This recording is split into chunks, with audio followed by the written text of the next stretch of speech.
केला बेचने वाली चुड़ैल। एक बार की बात है, जादूपुर नाम के एक गांव में करतब दिखाती एक औरत एक रेड्डी के लिए गांव में आती है। आइए आइए मेहरबान कदरदान, खाइए रोहड़ा के ताजे ताजे केले। कभी खाए नहीं होंगे ऐसे केले, पीले पीले केले खाइए। ये कहकर रोहड़ा हाथों में 4 केले लिए उन्हें सर्कल में जोर जोर से हवा में उछालती हुई करतब दिखाती है, जिसे देखकर आसपास के सारे बच्चे अपने अपने मम्मी पापा से उस औरत के पास जाने की जिद करने लग जाते हैं। पापा, ऐसा तो सर्कस में बॉल से होता है ना, ये आंटी तो केले से कर रही है। चलिए ना पापा, देखते हैं। रोहड़ा एक पतली सी तार पर चलती हुई केलों से करतब दिखाती है।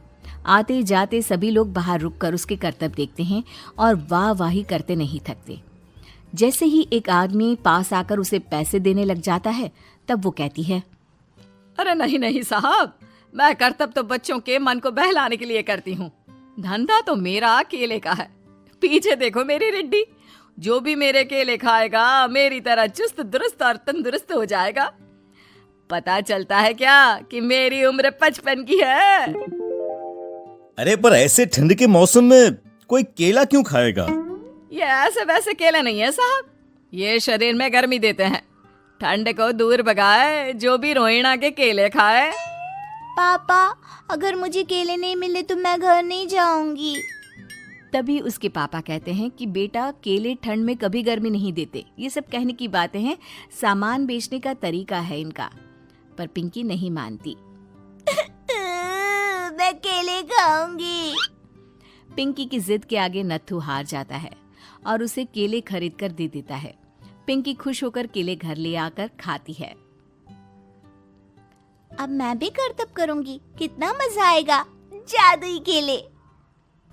पिंकी पहला केला खत्म भी नहीं करती कि वो बेहोश हो जाती है। दूसरे केले से एक काला धुआं आता है और रोहड़ा चुड़ैल बनकर बाहर निकल आती है। मेरे भूतिया केले बच्चे न खाए, ऐसा हो ही नहीं सकता। जादूपुर वालों, कब तक बचोगे? आ गई हूं मैं रोहड़ा, जिसका कोई नहीं कर सकता सामना। रोहड़ा पिंकी को गोद में उठाकर काले धुएं में कहीं गायब हो जाती है। शाम के वक्त नत्थू घर लौटता है और पिंकी को घर में ना पाकर उसकी माँ से कहता है, माँ पिंकी कहाँ है?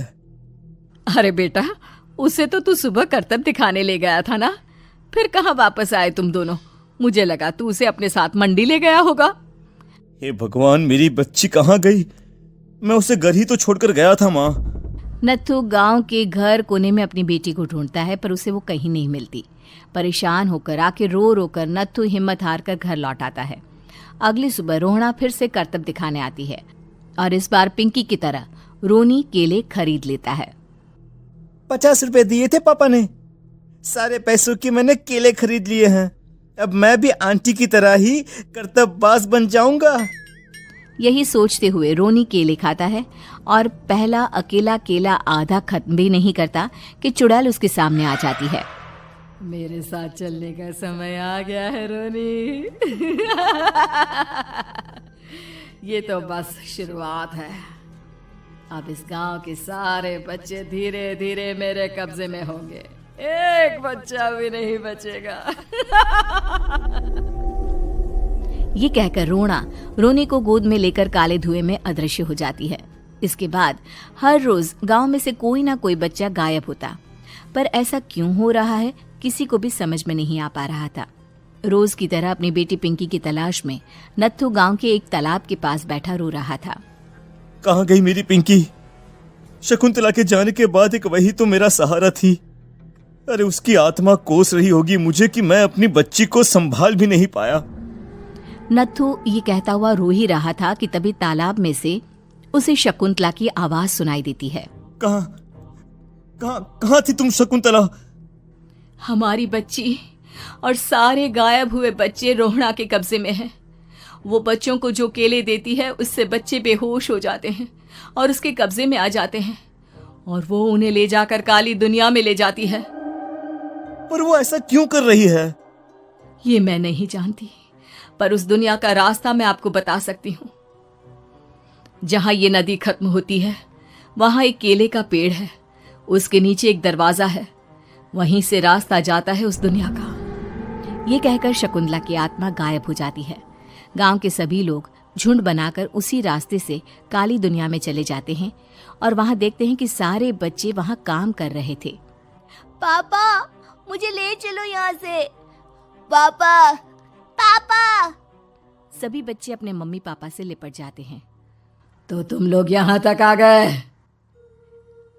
क्यों हमारे बच्चों को पकड़ लिया तूने? तुझे शिकार ही बनाना है तो ले, हम सब आ गए हैं, हमें खा ले। नहीं, मुझे बच्चे चाहिए। मेरे बच्चे के बदले तुम लोगों के बच्चे। क्या मतलब? मैं इसी गांव में रहने वाली एक औरत थी। केले की चोरी के इल्जाम में मेरे बेटे को गांव वालों ने इतना मारा कि वो मर गया। उसी दिन मैंने ठान लिया कि गांव वालों का भी वही हाल करूंगी। कुछ दिन बाद बेटे के चले जाने के दुख में मैं भी मर गई और मेरी भटकती आत्मा एक चुड़ैल बन गई। और फिर मैंने बदला लिया तुम सबके बच्चे छीनकर। बर्दाश्त नहीं कर पाए ना? सोचो मुझ पर क्या बीती होगी। हमें माफ कर दो रोना। पता नहीं ये किसकी गलती थी, पर हम सभी माफी मांगते हैं। हमारी खुशियां लौटा दो, तुम भी तो एक माँ हो। गांव वालों की बात सुनकर रोना का मन पिघल जाता है और वो बच्चों को छोड़ देती है। उसके बाद काली दुनिया बच्चों के लिए जादुई दुनिया बन जाती है। अब कोई भी कभी भी वहां आ जा सकता था।